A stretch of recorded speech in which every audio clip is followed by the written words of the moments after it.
Have you ever tried to convince someone of something so blatantly obvious, so perfectly logical, and they just stare at you blankly? Or worse, they argue back. You lay out all the facts, you show them the proof, and absolutely nothing happens. We tend to think that if we just find the right logical argument, we can change a person's mind. But the truth is, you aren't actually talking to them in reality. We don't inhabit reality. We inhabit our own highly edited perceptions and interpretations of it. Our brains are constantly deleting and distorting information just to prevent us from getting overwhelmed. When you speak, your message is being squeezed through the other person's unique mental filters. The specific shape of those filters determines exactly what words will trigger them to act, and what words will make them shut down completely. Think about how you set goals. We are constantly told that to be successful, you need to visualize what you want and focus on the prize. But for a massive portion of the population, the power of positive thinking is actually a terrible strategy. This is because they aren't motivated by what they want to attain. They are motivated by what they need to avoid. If you tell someone with this filter that a new project will bring them personal satisfaction, they might not care at all.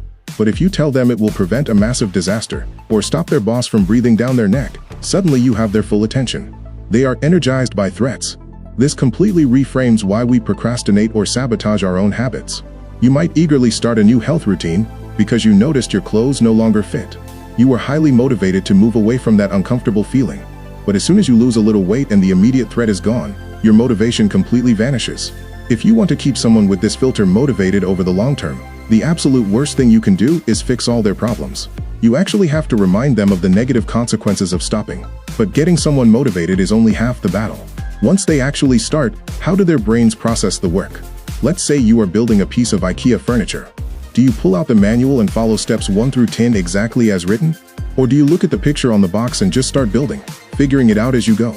This is the profound clash between people who need procedures and people who crave options. Someone who runs on options is obsessed with alternatives and possibilities.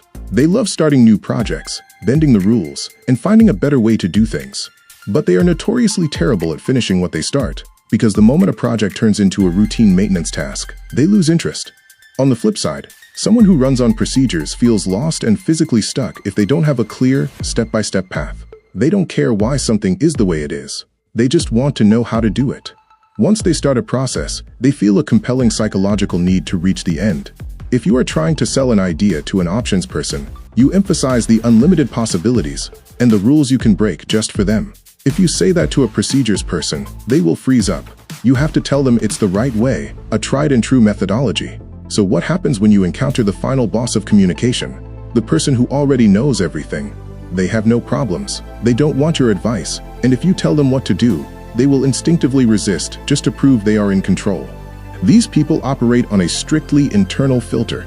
They judge the quality of their work and the world entirely based on their own internal standards. You cannot command them. You cannot give them the standard corporate feedback sandwich. So how do you bypass an ego that thick? You use the language of suggestion. You never state or imply that there is something they don't already know, and you never position yourself as better or smarter than they are. Instead of saying, you need to change this strategy, you say, as you probably know, the market is shifting, and you might want to consider testing this new approach.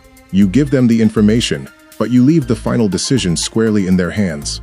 By preserving their autonomy and giving them the space to decide, their resistance drops. It is incredibly easy to get frustrated when people just don't see things your way. But true influence isn't about dragging someone across the void into your reality. It is about figuring out exactly which psychological bus stop they are waiting at, walking over to that stop, and speaking to them in the only language their brain is wired to hear. Once you stop arguing with their filters and start using them, you don't just change their mind. You change their entire experience of the conversation. Follow Psych, guys. Your brain will thank you.